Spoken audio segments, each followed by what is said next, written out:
Hello and welcome to GEOSCOPE on Labour Social with me, Graham Hughes. Oh, I need to move over a little bit because I'm getting cut off on my arm there. And Ollie Bowler Hatman. Hang on, I'll turn my big light on. That's better. You can see me now. Hello and welcome to GEOSCOPE, where we have a look, me and Ollie, have a look at what's been going on around the world in the last week. And sum it up in one word, Ollie.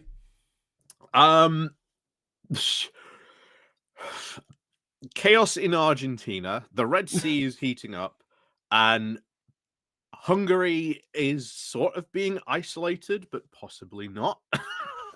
That's not one word. Can we say chaos? Argentina at the moment, economically, could be entering a serious death spiral. Are you sure? Because Matthew Lynn in The Telegraph this week wrote that Milei is doing what Britain should have done a long time ago, which is to halve the value of the pound and threaten to shoot anyone who protests against that measure. Yeah, this was the idea that it was never going to work. Because you may remember when we talked about he's going to dollarize the economy. Yeah. So to do this, he has devalued Argentina's entire monetary system, or its entire currency, by 50%. Yeah. Just wiped 50% off the value. Now, if you're an exporter, that's great. Because if you buy $1,000 worth of sort of stuff, you bring it back to Argentina. Well, congratulations, you've now got 2,000 pesos. Yeah. So this is going to make the entire Argentinian economy just go into sheer and absolute shocks, to a point where, if you also remember, one of the reasons why you don't want to dollarize your economy and rely on someone else to effectively print your money, because, like I say, Biden and the Federal Reserve aren't going to suddenly allow him to start printing dollars. Argentina's entire dollar reserve could run out by 2025. But hang on. No, but this is the shock doctrine. This is you destroy your economy, so everyone's got nothing, and then all the libertarians get their libertarian dream, which always ends up working. Yeah. Whenever it's been tried. It's like communism. Always worked to treat everywhere that humans have tried it. It's just insane. You would see this, and then you think, oh yes, this is going to work. This is going to be wonderful for, Argentina, when not just some types of food, but if you walked into a supermarket and everything had gone up by 40%. So hang on, but it's devalued the currency. So if I had 200 quid in the bank account, if I had 200 pesos in the bank last week, this week it'll be worth 400, right? Sort of, yes, but now everything's gone up by 40%. Food's gone up by 40%. Your fuel's gone up by 30% in Argentina. Okay. So it doesn't quite work like that. Inflation is biting into their economy hard. Well, that was already happening before he was elected, though, wasn't it? Oh, yes. And that was why he was elected. To the second part, because everyone was heavily protesting against all of Argentina's economic problems. Remember, part of the reason why he was elected, to solve their, economic problems with crazy, wacky free market fundamentalism. It's going to end up in a death spiral, because if you've got an economy that relies on dollars, where you're now having to spend more dollars to buy things for your country to use, and you've literally got a point where you are going to run out of that currency, then your economy could go into an absolute death spiral, because you can't buy any more dollars. America's not going to print you any more dollars. Your currency is going to be worth even less than it is now. Okay, so, but the US dollar's stable, whereas their economy wasn't stable.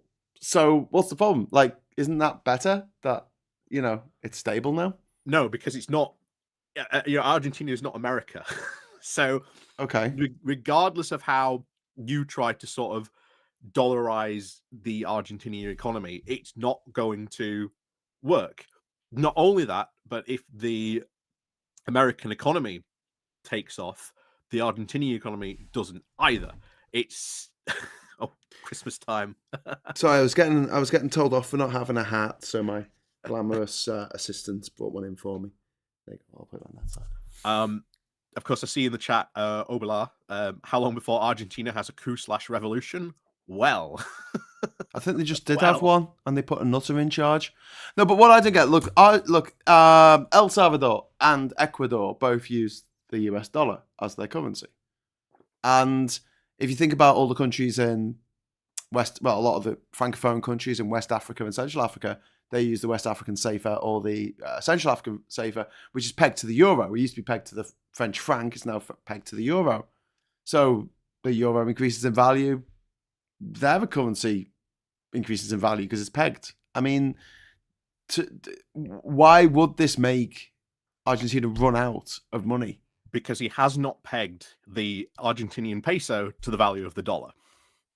So, but he's saying he's going to get rid of the peso, so no one's going to have any pesos at all. Well, exactly, but he hasn't. He's basically saying the value of the peso is not the value that it should be if he's going to dollarize the American economy. He's pretty much devalued it by 50%, and now you're getting a situation where you might not. No one really knows what the value of the peso is at the moment. It's yeah, like I say, Argentinian economy gonna go a bit crazy, to say the least. Ollie, what if it works? Will you beat your Well, Santa it would be a hat? first. It would be a first. People refer to them as beer tokens. Yeah, 100 shots in a mega pint. I'll reinvent. If Tiny says, Super Tiny says, if I had to reinvent economy, I'll call the money mega pints. Yeah. Call them bargains. Everyone loves a bargain. With Argentina about to hit the skids, I really hope the Falklands garrison is on alert. But he didn't he refer to the Malvinas Islands as? Oh no, he didn't refer to them as the Falklands. He said that he respected Margaret Thatcher, which he wouldn't think would go down particularly well in Argentina. But you'd be amazed these days. If people like someone, they can say whatever they like and get away with it. It's yeah, like I say, it's going to be interesting, and tomorrow could be interesting as well, because tomorrow is a big anniversary in Argentina. Sort of remembering during the dictatorship of a big episode of police brutality where about 35 people were killed by police in Argentina, and many more were injured. And tomorrow has been seen as sort of a traditional day of going out and protesting. And these protests against inflation could very well sort of leak into these things. And of course, you've had the Minister of Security come out and basically say, I am removing all the protections that were put in place after the dictatorship, so that police can now forcibly crack down on protesters. If you're wearing a mask at a protest, the police can forcefully unmask you. If your protest is seen to be breaking anything or anything like that, then they can sort of charge you money. They can arrest you if they think you're being a nuisance. These new sort of laws that these new laws that they've removed, shall we say? It seems a bit really worrying, especially when you've got Milei going, well, there is no what is it? There is no liberty without order, and there is no order without liberty. So, okay, tomorrow could be interesting. to say Oh the least. God! So tomorrow there's planned to be protests in Buenos Aires and other cities, apparently, and also it's a dual celebration. It's actually the anniversary of the December 2001 riots, and it was a celebration last year of them winning the World Cup in Qatar. You remember that? All that year ago, and what Ollie's talking about there is the fact that the president has said that if you protest and you block the road, you'll either go to jail or they'll shoot you dead. Yeah. And if any of you seen the TV show Narcos, the option is what was it plata or puerto or plata or something like that. It means blood. It means lead or gold. They're your choices. You can either take a bribe or we'll fill you full of lead. I'm sure someone in the chat will tell me the correct the Spanish for that. Yeah, it's a bit worrying. So there could be a massacre tomorrow. I feel bad changing my hat for a silly hat now.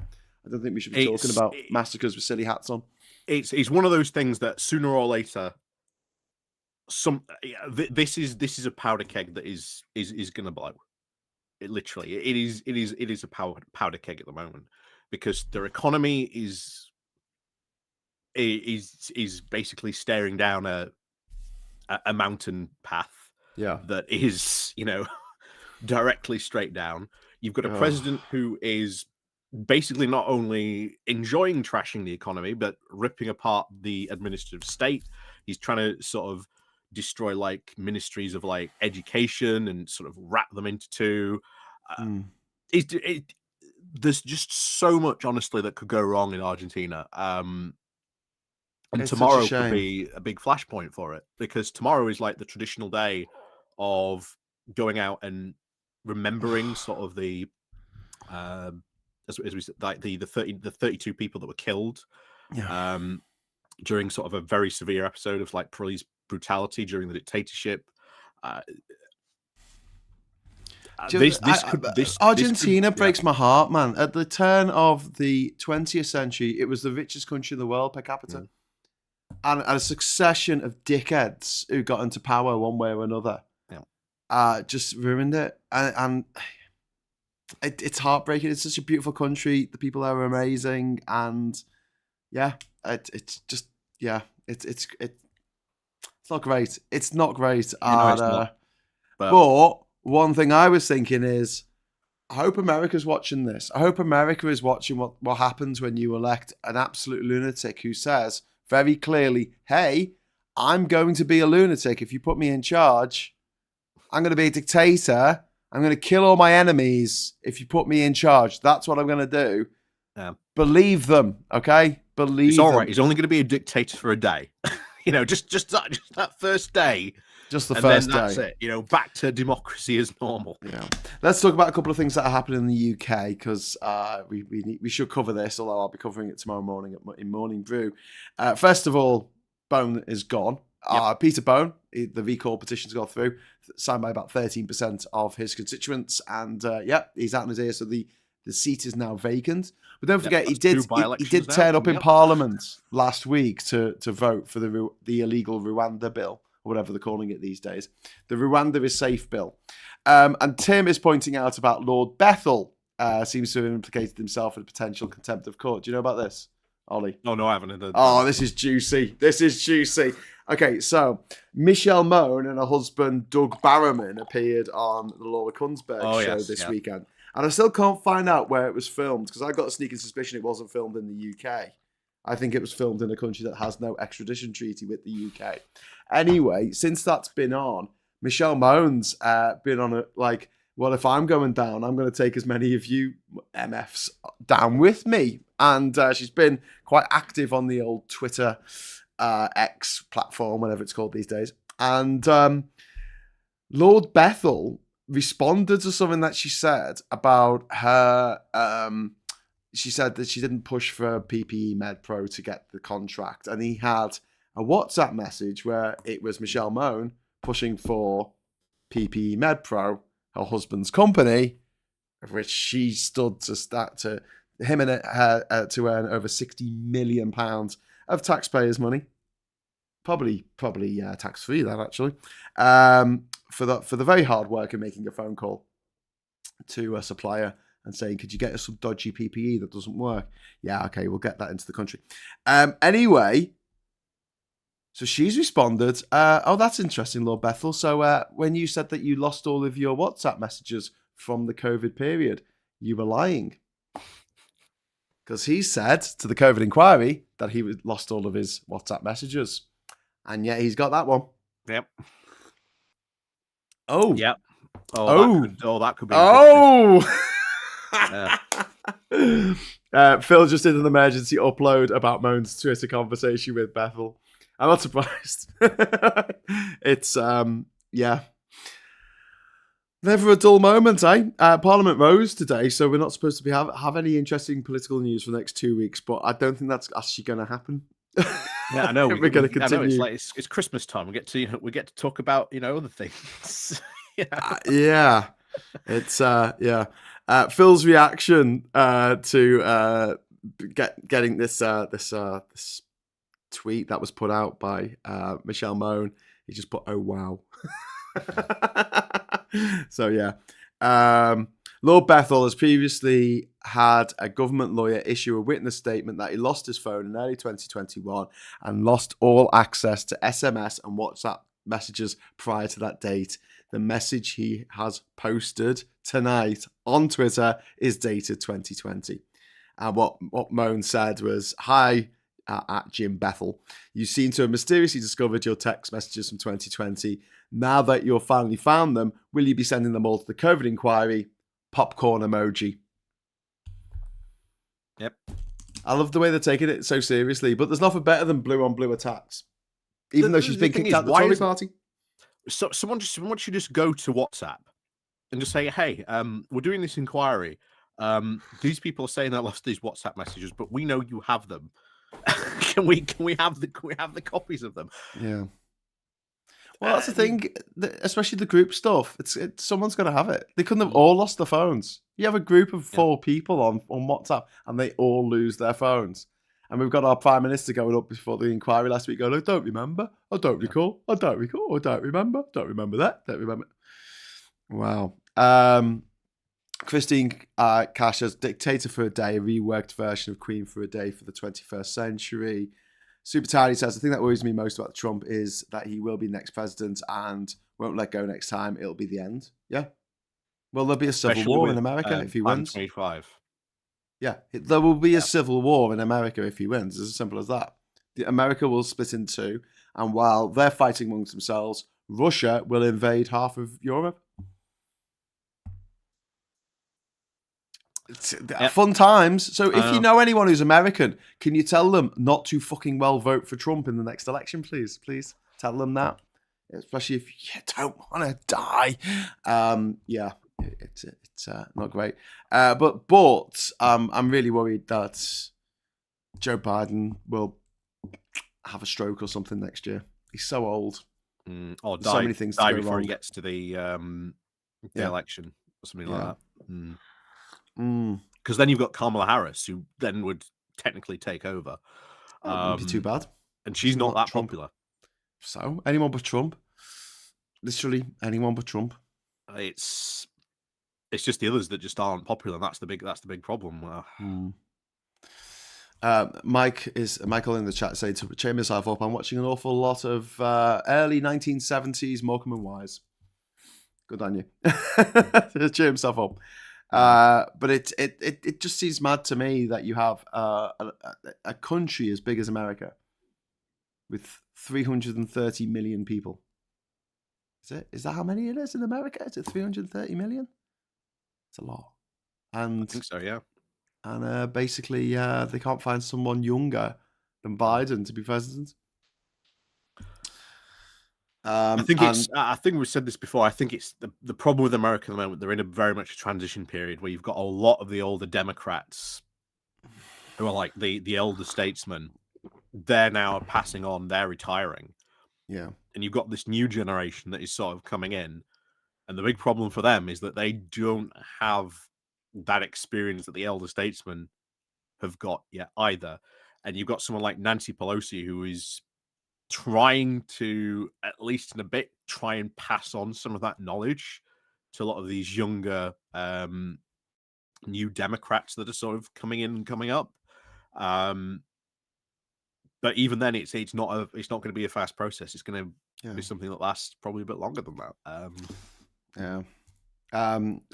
Don is saying AOC for president, Alexandria Ocasio-Cortez, who I really have a lot of time for. I think she's very, very good. But she's a woman. But not yet. She's one of the people who I think not yet, but I still think maybe in a couple of years, definitely. Yeah. But she's definitely got a lot of work to do to be sort of become the sort of the big statesman, and especially get the Democrats behind her as well. That's a big thing that she will need to do in that. Either AOL or Bernie Sanders. Bernie's too old as well. Yeah, he's too old. Yeah, Bernie, Trump, and Biden are too bloody old. And the mad thing is that Alexandria Ocasio-Cortez is a little bit too young. You've got to be 35, and I think she turns 35 next year. But I don't know if it's in time for her to be able to run for president. But Vendetta's saying AOC will be the first female president. Well, we hope so. But if Trump gets in next year, as well, that'll be it. There will no longer be any more presidential elections until he's dead, which might take a very long time. Yeah, I don't know if it would go to full scale civil war. I don't think it will go that far. I think what will happen is you'll get a lot of arguments in the court, and I think you'll get the sort of Republicans very, very much trying to sort of dismantle the what they would call the administrative state. So, if you've read Plan 2025, you're going to sort of get rid of like 5,000 civil servants in America on day one. Day one, gone. That'll go to the courts, won't it? Yep.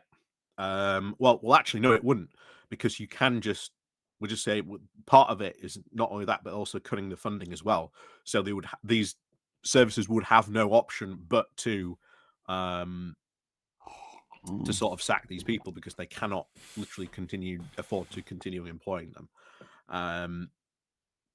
And even then, you can just give notice, because they only have to have like 30 days. Like I say, remember, this is America. You don't even need 30 days notice, I think, in some states. Some states you can basically just be fired pretty much on the spot, or 7 days notice. Yeah, but they're all unionized, I'm pretty sure. Like anyone in the civil service in America. Oh, well, yeah. Even if the unions do kick off.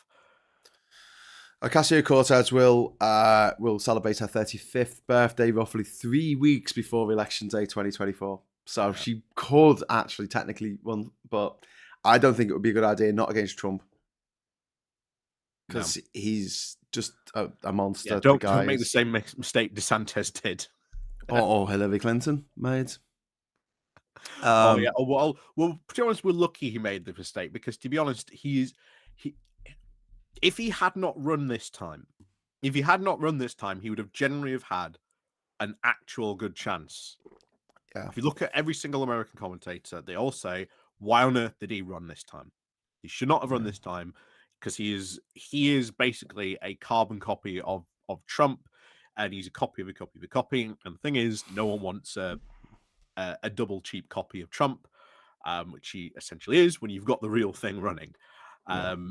So why is he running this time when he should have just supported Trump, let them run, and then he could have come in next time? Christine Cash, who's in America, is saying the Democrats didn't foster a middle-aged group to present to the public as potential candidates. As a federation, we have very few nationally known politicians. Katie Porter, who's the woman with her whiteboard, needs to hit the Senate, which I agree with. And also, the Democrats, just like Labour in the UK, they tend to not do themselves any favours. And I think they're both pretty shit at comms.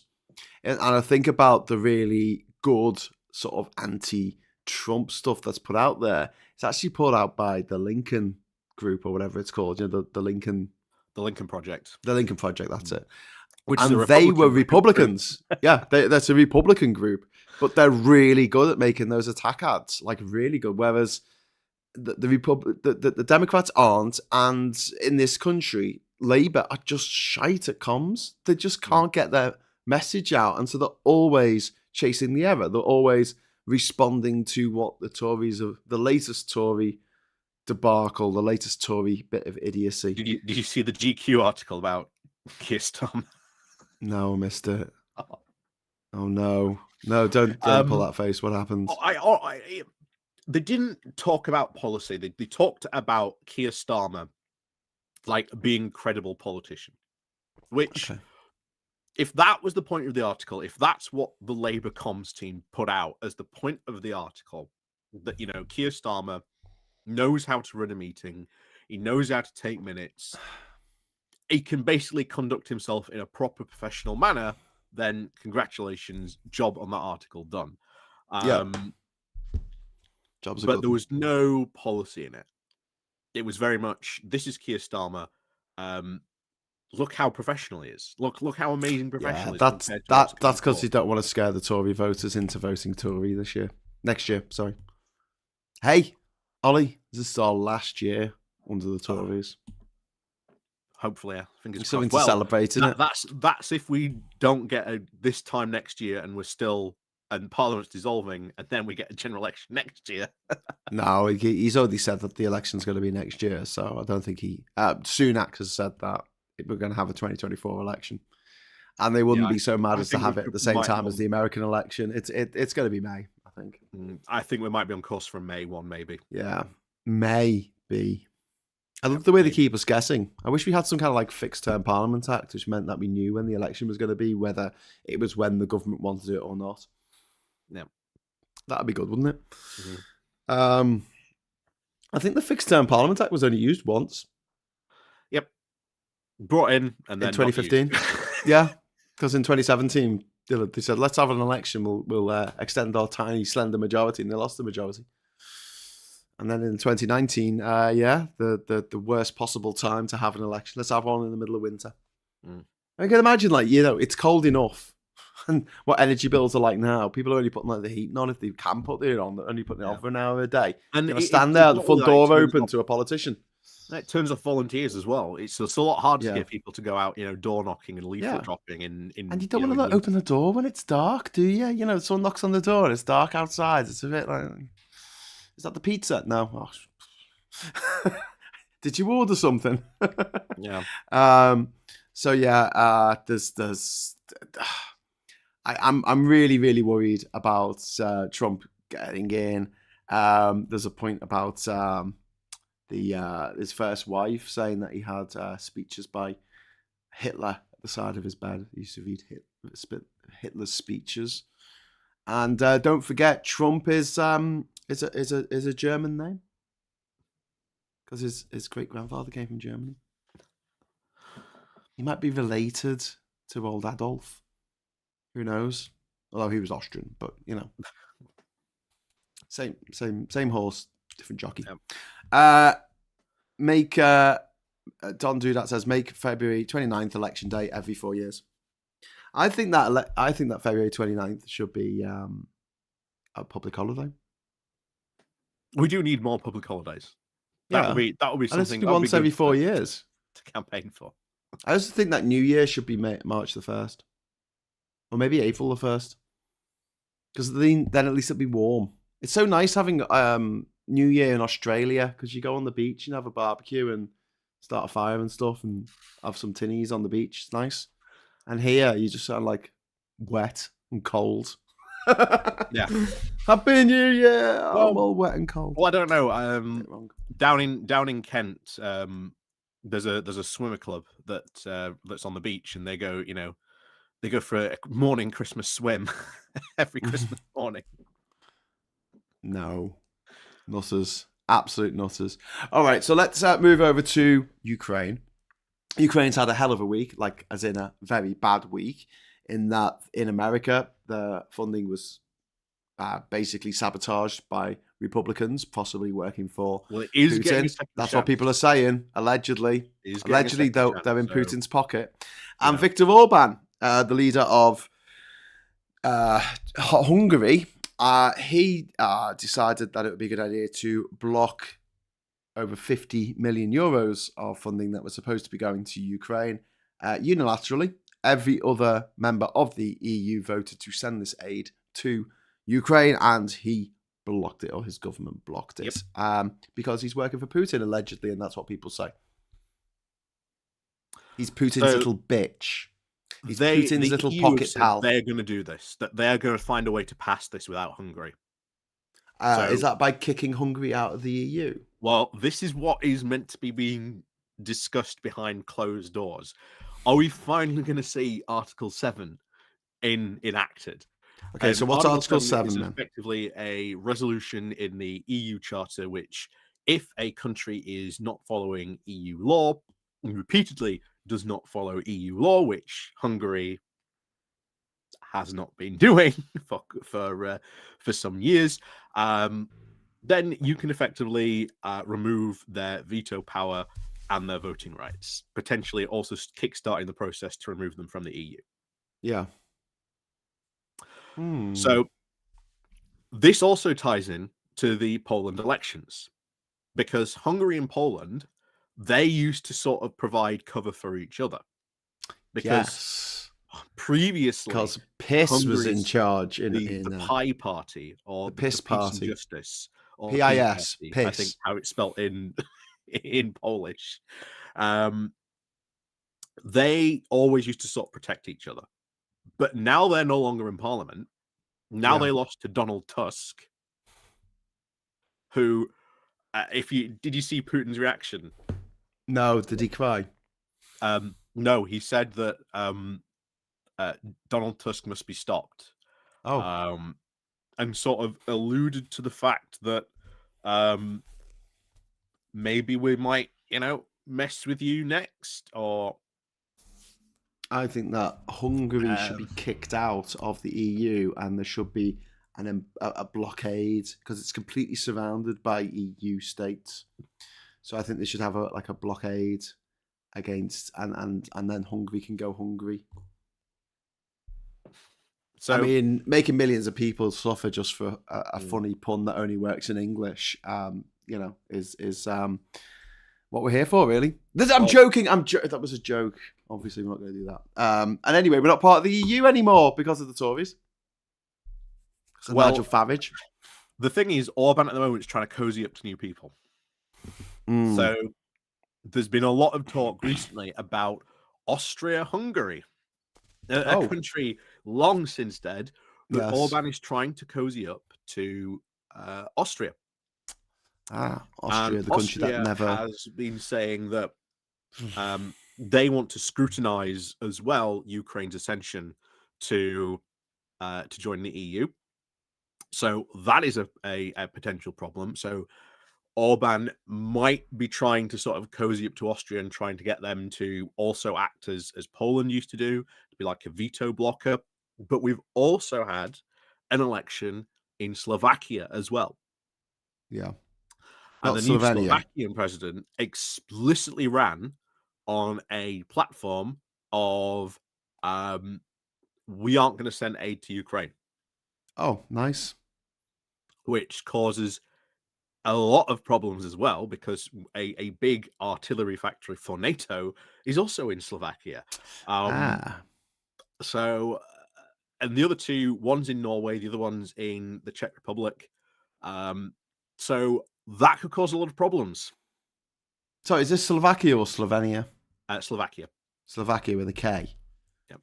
With the cross on the flag, which looks exactly the same as the flag from Slovenia, except they've got a mountain. Slovakia, on their flag. Slovenia. Same colours, colours, always the same name. Let's have the same flag. Yeah, okay, cool. Yeah. But you have a little mountain on yours, and we'll have a little double cross on ours. Apparently, that happens a lot. People like fly to Slovakia when they're meant to be going to Slovenia. Well, Slovakian and Slovenian ambassadors have to swap posts quite often for stuff that's gone to the wrong embassy. There you go. That's what you get for having two countries almost the same name. But it must be worse for like the Republic of Congo and the Democratic Republic of Congo, or Guinea-Bissau and Guinea-Conakry. No, that's the wrong Guinea. Idiots. But yeah, so how likely is it that Hungary will be thrown out? Would it just be like a threat? Will it be like, listen, toe the line, or you can bugger off out of our club? Well, this is You know what happened to Britain? Let that be a warning to you. This is what I think makes the EU might actually go through with this threat, because you've had a whole prior to this. Obviously, the EU was holding back a ton of money that they were saying they were going to give to EU not to the EU. That the EU was going to give to Hungary, Right. and because they were doing that because they weren't following the rule of law. They were sort of ignoring rulings from the EU courts, disregarding a whole law of sort of EU sort of case law. So all that money was being held back. Now, to get him to agree to some of this ascension talks would be had, and that he wouldn't veto it, he's been given out of, I think, the 20 billion, he's been given 10. So there's a worry now that Orban will cause trouble in the future for this 50 million aid package, which is going to be sort of economic aid, that maybe the EU decide it's going to send a equipment aid, potentially in the future. Does Orban then say, well, I'm going to veto that to get more of his money? Yeah.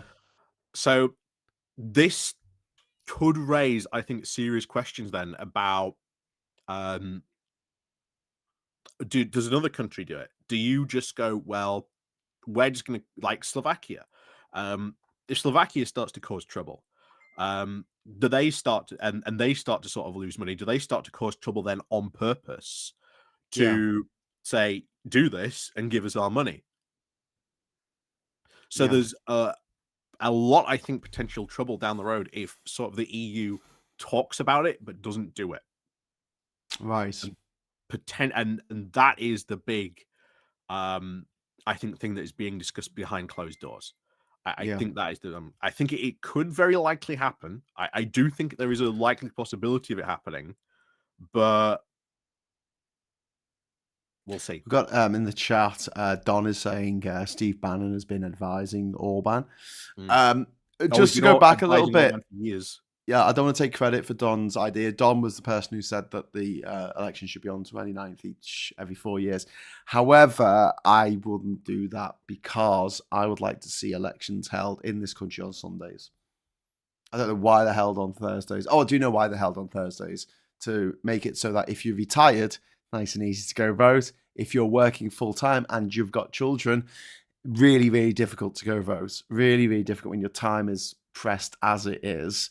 To actually be able to get to the voting station. Because what you do if you've got young kids and say you're a single mom, you can't leave the kids in the house after, late at night, especially in the winter when it's dark.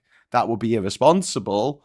But also you can't really take your kid out to the polling station at 10 o'clock at night. Well, they close at 10 o'clock, so 9 o'clock at night. I'm like, oh, but it's open until 10.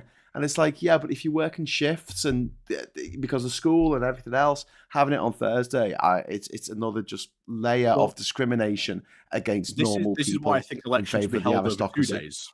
They should be held over Friday and Saturday, and the Friday should be a bank holiday. No, that would work. So that you've got 2 days to go out and vote, and the first day is a bank holiday. Ollie, you know what would happen? Just make election day a bank holiday anyway. You'd have a lie-in on the Friday, and then you go out on the lash, and then you get really drunk, and you'd wake up at 10 o'clock at night on the Saturday with a massive hangover and go, oh, shit, I forgot to vote. Well, you'd hope you go and vote, probably during that. Well, why don't I have it on Sunday? Why not have it on Sunday? The only people who work on Sunday are priests, aren't they? That's a joke. Obviously, people work on Sundays, but I mean, fewer people work on Sundays. I don't know. I think there is a reason why you can't have it on a Sunday. I seem to be thinking there is an actual reason why you can't have it. I bet it's to do with the church. I bet it's to do with the same reason that when we were kids, it might be. Pubs had to close at they had to close at 11 o'clock in the morning and reopen at 4 o'clock in the afternoon. and then open for like an hour and then close again. And Sunday opening hours are like this arcane bit of British history that kept on going until like well into the 90s. I think it was Blair who got rid of it. I think this might be another reason why, again, just archaic British laws just still following through. You know, we haven't changed it yet because it still sort of technically works. Yeah. Claire is saying in the chat that in Switzerland the election always takes place on Sunday. So there you go. The Swiss can do it. And Ernie says God would be miffed. Well, you know, we're all a bit miffed with God at the moment. We thought things were gonna get better. You know, I was told in the 1990s by Professor Brian Cox, not the one off Succession, the scientist. I was told that like things could only get better, and then they did for a bit, and then they stopped getting better, and then they haven't got better since. Real Phil, thank you very much for the £5 super chat. Hope the next GE is a Thursday, though, because Ruddy big piss up on the Friday needed. 2024, please. Yeah, Real Phil. Okay, I'll give you that. Mate. I'll give you that. So that's going to be a very messy Labour social. That is going to be an exceptionally messy Labour social. Labour social live.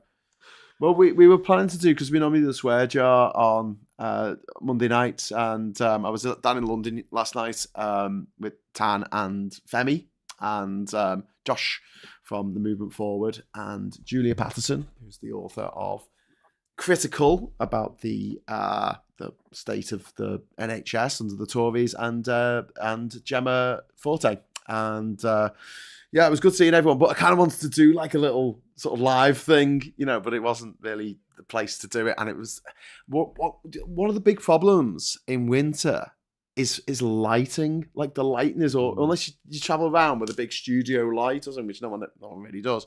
It's really hard to get decent lighting in places because everything's so dimly lit. Yeah. But yeah, so sorry about that. Anyone who's expecting the swear jar last night, but we will be back for the Labour Social this Friday, and we're planning actually when the election takes place to do a proper live Labour Social, having drinks, staying up all night and waiting for the results to come in. We're going to play a drinking game. Every time Tory loses a seat, we have to down the pint. Oh God, we'll be paralytic. Oh no. Yeah. That's dangerous. That's like potentially a lot of pints. Yeah. With a majority of 200, I think last time I saw a poll. Yeah, that's gonna be quite a lot. That's gonna be quite a lot of pints potentially. 300 MPs look like they're getting the chop. Tory MPs. It's that bad for them at the moment. Well, all I'm saying is we should start the stream off doing a PBS, which is pint bottle shot. True. Okay, we're back to my student days. We've only got about 15 minutes 15 minutes left. So let's talk a little bit about why our petrol prices are about to go through the roof again. And this is to do with the Houthi rebels in Yemen, who are a Shiite sect in a Sunni country, and they are backed by Iran, as are Hezbollah and Hamas, and they have been attacking cargo ships in that little narrow bit of the Red Sea where it comes out into the Indian Ocean, and that's about the same bit that the Somali pirate situation was creating problems about 10 years ago. Now we're seeing problems with cargo ships, understandably not wanting to go through there. And I'll give you a very good traffic as well. How much? 30%. 30% of the world, like traffic of that traffic goes through that. Everything coming to Europe from India, everything coming from Japan, everything coming from China is all coming through that channel. And also, if we have any gas coming from Qatar, and Qatar produce a lot of the gas that we burn, and they bring it over in liquid form, and that gas is explosively flammable. So if you've got Houthi rebels firing rockets at these ships and they happen to hit a ship that is carrying natural gas from Qatar, The resultant explosion will make that. Remember when that silo exploded a few years ago in Beirut, in Lebanon? Mm. Yeah, that it'll make that look like a firecracker. It would burn the skin off someone standing 2 miles away.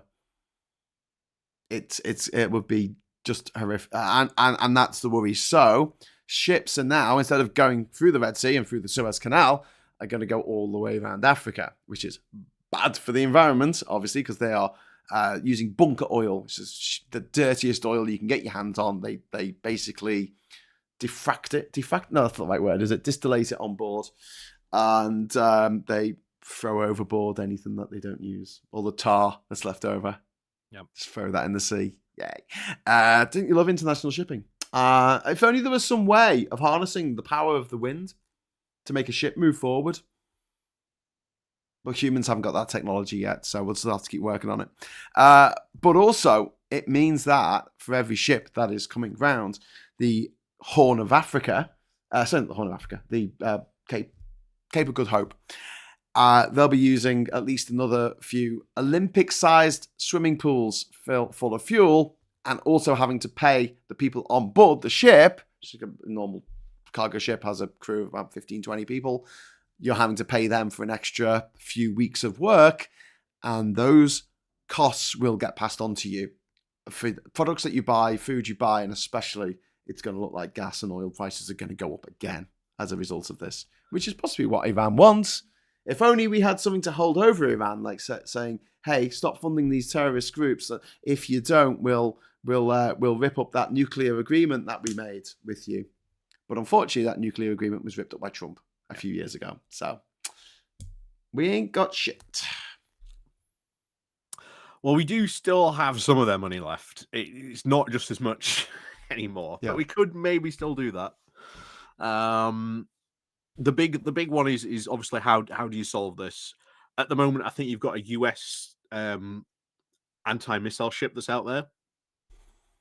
Yes. I think it's the Hercules or the Perseus, I think it is, or something like that. They're out there currently escorting the ships, but this is going to be like another international, like the pirate situation was solved, like an international situation. However, most of these ships that are coming through that are from China. You'd think China would want to get involved at this point, maybe as well, because after all, it's predominantly their shipping that is going to get affected. But at that point, you would have to get the US and China to sort of work together. If Trump gets elected, that's not very likely to happen.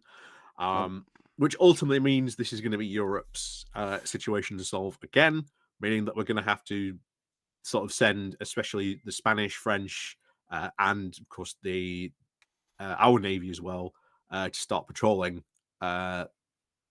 basically escorting ships through the strait. And then you start to think, well, the next way we can sort of help to stop this is probably very kinetically, which would be now there's an aircraft carrier there, and when there is a launch detected, there is a strike back, which in itself could also cause more problems. And of course, part of the reason why the Houthis are doing this as well is to try and support the Hamas. They think that by doing this, they can sort of get Israel to sort of back down. If anything, it's going to cause more havoc for them because they're sort of turning the attentions of one of the world's powerfulest navies, that would be the US, directly looking at them. And I think you're going to see a lot more military ships down there. And eventually you'll probably see an aircraft carrier, because remember, there's the Nimitz, I believe, is in the Red Sea, just off the coast of Israel. So it's not that too far away at the moment. But, someone's pointed out the QA library that the Americans have a naval base. China not stopped their shipping in the Red Sea. They have a naval base in Djibouti. The Americans have a naval base in Djibouti. I don't know the Chinese do, but the Americans definitely do. The Royal Navy consists of a couple of pedlos and a dinghy. Well, these days, anyway. I think they're so great just because you've got boats Yeah. said Napoleon, apparently. Saw 2 films in the last week. I saw Napoleon, which was hilarious, and I saw Wonka, which was heartwarming. And what's his name? The guy, Ridley Hugh, Scott. Hugh Grant. Hugh Hugh Grant. Grant. He's the best part of it. I recommend it. I want to go see Wonka, but Napoleon I wanted to go see initially, but now I've seen all the reviews. I'm just like, I'll wait. I'll wait. Yeah, but there's going to be a longer version for streaming. He didn't want it to be too bum numbing. But I mean, the director said, Ridley Scott, Sir Ridley Scott. Is he Sir Ridley Scott yet? He should be. I'm not sure. He said, were you there? No? Well, shut the fuck up then. Which is just going to make me laugh forever now, because that's what we should say whenever something happens anywhere in the world at any time. Were you there? No? Shut up. But, some good news, actually. Japan has actually passed some trans rights laws in Japan, giving trans people more rights. So in Japan, yeah, not in the UK, where Not they the just UK. said, if your parents threaten to kill you if you're trans, we've got to tell your parents that you're trans, which is going to result Of course, in. Liz Truss thinks those laws don't go far enough. Oh my god! So, yeah, I just hate transphobes. I just hate them. I mean, just change the word trans to gay, and you see how problematic it is, because it is just the 1980s all over again. Or if you want to talk about bathrooms, change it for black. I don't want black women using my bathroom because they might attack me. That's really horrible. That's a really horrible thing to say. No, they need to have separate places. I don't want anyone near me because they might attack me. You can't presume innocence, Ollie. You can't presume innocence of any given minority, for God's sake. And the fact that the Tories have just gone in for this mad culture war. And in America, meanwhile, there are states in America where if your child is accused, if your cisgender daughter is in school as a minor and is accused of not being a girl, they can undergo a genital inspection, which is child abuse. It's state-mandated child abuse. We can't get distracted too much about all that because I'll talk about it on other shows, but this government, these governments, they're just horrible. They're just horrible people, making people's lives even more of a misery than they already were. Yeah, it's yeah. But anyway, I suppose it's good news for Japan at least. I suppose, but we try to finish off with some good news. Good news in Japan. Good news for people in Japan. Yeah.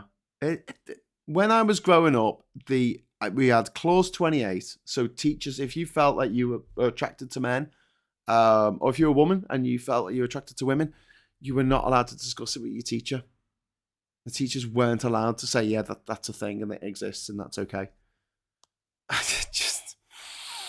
it's just happening all over again. Why is this happening again? Why are we going backwards? And it makes things worse for cisgender people. That's the one that blows my mind. Mentioned about in America where they're having these genital inspections. In the UK, if you're going to make a big thing about people who don't look traditionally feminine, if they use the toilet, you should challenge them and say, "Hey, you shouldn't be in this toilet. This is for women." You're going to start a lot of fights. Mm. And if you are a woman, maybe a little bit older, who doesn't necessarily look particularly feminine, you're creating problems for yourself. I just the logic of it, I don't get it. Anyway, right. Alex says, my girlfriend is trans. We don't live in the same country. I don't know what to do if she wanted to visit me. Yeah, it. Plus, the Tories have brought in a new rule saying you've got to be earning £38,600 a year to go out with someone from another country. It's not good, is it? No. Well, I tried to end it on some good news. We've got a couple of minutes. Come on, let's find some good news. The footage of the volcano going off in Iceland. Iceland is absolutely mesmerizing. I've never seen this before. Instead of it I've being got like a friends mountain, from instead of it being a hill with the top of it burning, it's like a crack to hell. Yeah, the thing is, it's growing. And this crack is headed literally straight towards one of their power plants. Yeah. And if that could cause huge amounts of damage if that gets destroyed. But they don't know at the moment when it's going to stop. Yeah. But yeah, it's honestly very impressive from like if watching a volcano explode. But it's just unfortunately it's going right through a very populated part of Iceland at the moment. Yes, doing and potentially quite a lot of damage. Apparently, it's releasing a lot of gases that could be quite harmful to humans, which isn't good. But it's not going to cause a problem to flights, which is actually a bit crap. If it was causing a problem to flights, that'd probably be a good thing for the environment, but it's not. And the reason why it's not, apparently, is because when that did happen in 2010, and loads of flights got grounded in Europe, was to do with the fact that volcano happened under a glacier, and it was to do with the heat hitting the ice of the glacier, the hot rock hitting the last of the great glacier, and then that ejecting particles up in the same way that you throw a hot coal into a bucket of water. So steam that goes up. But yes, and Paul is saying creation of land, ... So we were trying to explain volcanoes to my stepdaughter who's 9, and her older sister said, in Minecraft, when you've got lava and it goes into, and it creates land, that's what happens. And I was like, oh, good. Minecraft is there to teach. Minecraft to the rescue. Minecraft to the rescue. This is what happens. It's called basalt, I think it's called. What about the dinosaurs? Will they be safe? I don't know, Paul. And Yoni says the Eyjafjallajökull eruption closed the airspace all over Europe. That was the 2010 volcano. But that's not going to happen this time, which is good in a way and bad in another way. But yes. Yeah. And Uncle Heavy is talking about idiotic policies like the new trans guidance for schools, saying it's not far left nor far right. They are authoritarian, pure and simple. I think it's just cruel. I think it's just bloody cruelty. In Minecraft, it's called obsidian. Yeah, well, that's glass, isn't it? That's volcanic glass. And it's good for taking out dragons in Dungeons and Dragons. No, Game of Thrones. Game of Thrones, yeah. Same thing. Dungeons and Dragons with boobs. But yeah, and Happy Toast has just posted a picture of Cthulhu coming out of the volcanic fissure. The Lovecraftian horror, which is really good.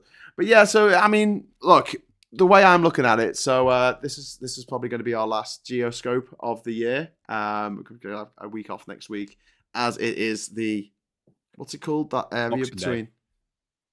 I know, but that bit between Christmas and New Year, what's it called? The taint or something, isn't there? The tweenmas or something. There's a term for it. Yeah. Whatever, between Christmas and New Year. Party season. party tweenmas. So this is part 2. Yeah. So this is going to be our last broadcast for Geoscope for this year. It's not been a great year. I'm hoping aspects of 2024 are better. I'm very much looking forward to not having the Tories in power this time next year in this country, but I am going to be super, super anxious and stressed about the American election because it really does affect the rest of the world in a way that I don't think a lot of Americans kind of grasp. They think that it's all like, well, it's just our thing. Why is anyone else bothered about our thing? And it's like, well, this has knock-on effects, especially when Putin is running around trying to, start wars with anyone who'll listen, which isn't good. But before we go, just put you on the spot, Ollie. What would be your sort of story or stories of the year? Like, what would you say sort of summed up 2023 for you? in terms of international politics. Let's say not British politics on this one. Difficult. I don't know what would be my story of the year. I've really put you on the spot here. I apologise profusely. Matt Hancock being interrogated on the SAS. Oh yes. Well, that's kind of domestic policy, but that was quite wonderful. Oh, if you're going to go for sort of foreign politics, and I would probably look at what happened in sort of the Philippines. I think we talked about this. If you remember, the Philippines got a big sort of crypto coin game became big in the Philippines. Yeah, it was like Pokemon. It was like evil Pokemon, but crypto. And if you remember, it got hacked by North Korean hackers, and they stole all the money. And then probably spent it on nuclear weapons. So now North Korea has nuclear weapons paid for by crypto Pokemon. Crypto coins, yep. Yeah. NFTs. Oh, what a time to be alive. Anyway, so thank you very much, Ollie, and thank you very much for everyone in the chat. And, Merry Christmas to everyone. We're going to be still making shows over the next week or so, and then up to Christmas. And, I don't know. I'll be taking much of a break this Christmas. There's still going to be news going on. Like I said today, you think, oh, well, Parliament's broken up, that's it. And then suddenly Tories are having, literally, we could be thrown in jail for this kind of shit. Yep. Twitter debates. Twitter wars. I still don't know what Miriam Cates got in trouble for. Ooh, we didn't mention that. Yeah, I've heard Miriam rumours. Cates, she's under investigation by the Standards Committee for bringing the House into disrepute. But we don't know what for yet. But they reckon that the reason why we don't know is because there might be a criminal investigation and then it might go to trial and they don't want to prejudice the jury. It's very unusual, except in cases where it's a sexual assault or something, which I don't think that's her, she would do. I think it's more likely to be she might have... How can I put this in a way without being sued? She might have come into... what's another word for money? Inheritance. She might have inherited some funds. No, toys. She might have inherited some toys from a uncle in another country. Can I put it that way? Allegedly, some people say that she might have... Yeah. We don't know yet. We're still waiting for news. That's what we're waiting for. Yeah, okay. Thank you, Ollie. Thank you for digging me out of that one. Yeah. But yeah, it would be very interesting if Uncle Vlad... I mean, her uncle, whoever it was... Yeah, but like I say, she's technically the MP next door. Oh, is she? Yeah, I'm very close to the boundary line of Penistone Stocksbridge. So yeah, Peniston. It's a nice place though. Good farm show. Good farm show. Yeah, they're all voting Tory, mate. Give them a slap. So we might have another by-election. So we're definitely having one for Bone. We're pretty much definitely having one for Blackpool Scott Benton, Blackpool South, yeah, and Miriam Cates. She ain't going to be in the job much longer by the looks of things. So three by-elections to look forward to in 2020. We could have another threefer. Oh.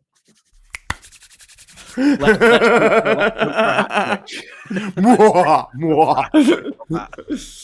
then. Okay, so thank you everyone for watching, and until the new year, when we'll be back with another Geoscope for the new year, I'll say hello, good evening, welcome, and goodbye.